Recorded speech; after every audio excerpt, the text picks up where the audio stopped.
देने के लिए, आपको आखिरी के 2 घंटे के लिए रणनीति बनाने के लिए और वो शेयर जो आज खबरों के दम पर एक्शन में है, उसके बारे में बातचीत करने के लिए हमारे साथ जुड़ गए हैं इनक्रेड इक्विटीज के गौरव बिस्सा।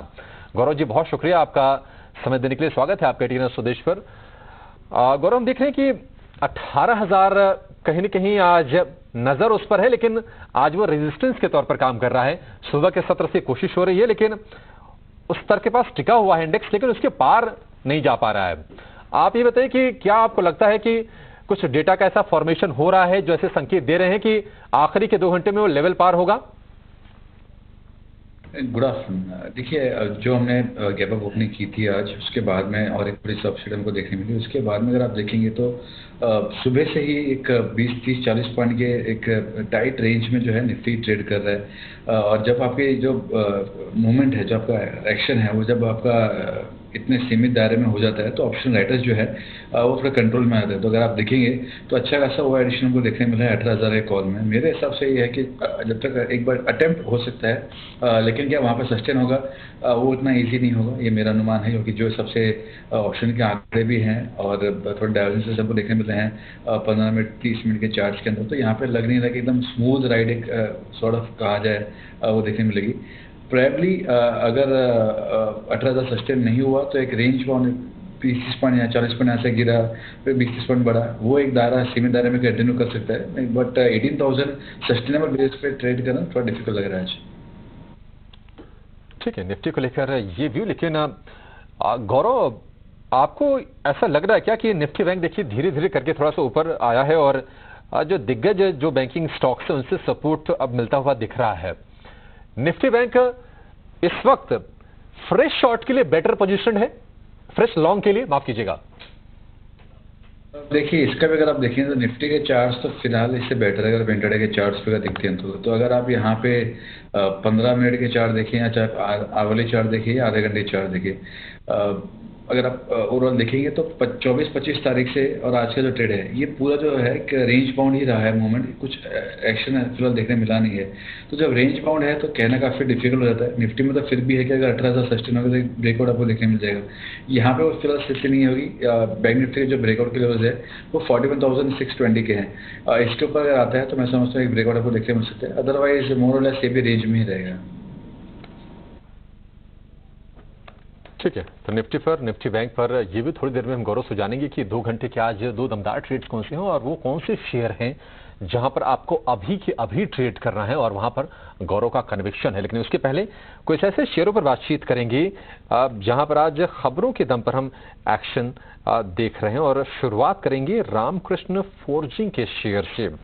इनको यूरोप से 113 करोड़ का एक्सपोर्ट ऑर्डर मिला है और एक्सेल मैन्युफैक्चरर से ये 4 साल के लिए ऑर्डर मिला है और शेयर देखिए 5% का उछाल वहां पर हम देख रहे हैं। इनफैक्ट अगर हम 1 महीने की बात करेंगे तो रामकृष्ण फोर्जिंग में तकरीबन 15 से 18% के आसपास का इसमें हम रैली देख चुके हैं। रामकृष्ण फोर्जिंग, गौरव, खबर के दम पर देखिए शेयर ऊपर है, लेकिन क्या अभी भी इसमें गुंजाइश है तेजी की? क्योंकि ऑलरेडी हम बड़ी तेजी हमने देखी है, कहीं ट्रैप तो नहीं हो जाएंगे?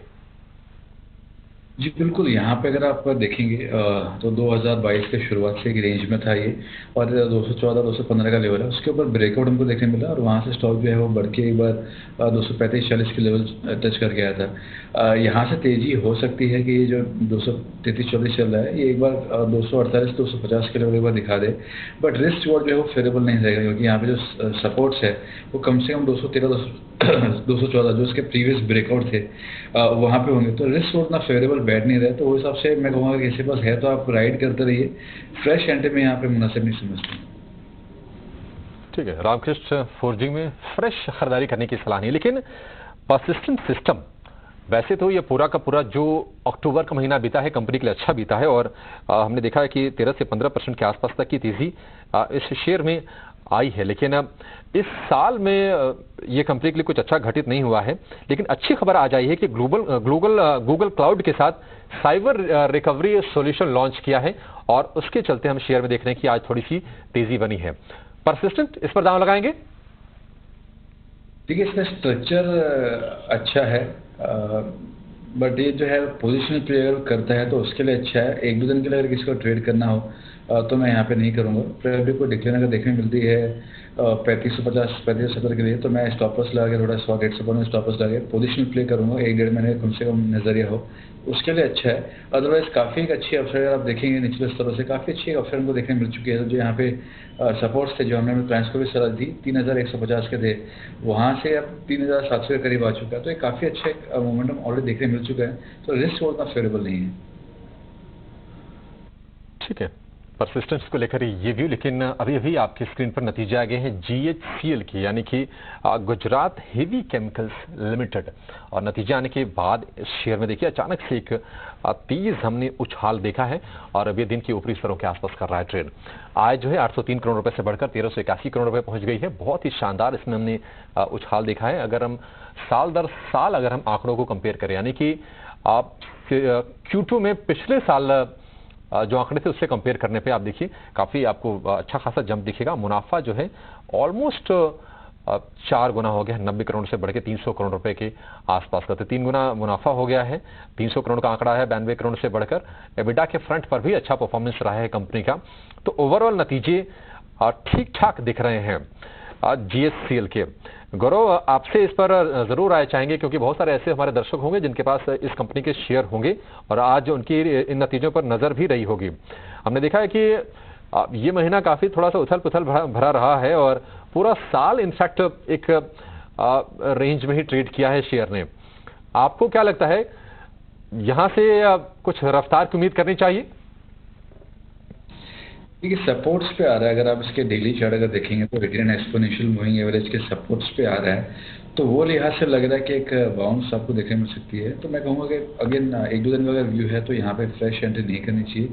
अगर आपका नज़रिया है कि मैं इसको कुछ महीने का एटलीस्ट दूंगा, तो मेरे हिसाब से यहाँ पे बने रह सकते हैं। यहाँ पे इतनी दिक्कत की बात नहीं होगी। ठीक है, जीएससीएल को लेकर ये व्यू, लेकिन अब समय हो गया है 1:40 का और लेकर आएंगे गौरव विसाखी 2 घंटे की 2 दमदार ट्रेड्स।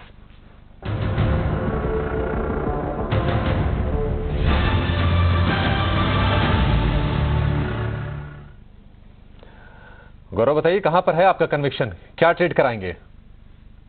पहला जो स्टॉक होगा वो है अंबुजा सीमेंट। यहाँ पे अगर आप देखेंगे तो सीमेंट स्पेस आज काफ़ी बजिंग है और काफ़ी सारे स्टॉक जो है जिनमें वॉल्यूम के साथ में ब्रेकआउट्स हो रहे हैं, किसी में रिवर्सल्स हो रहे हैं।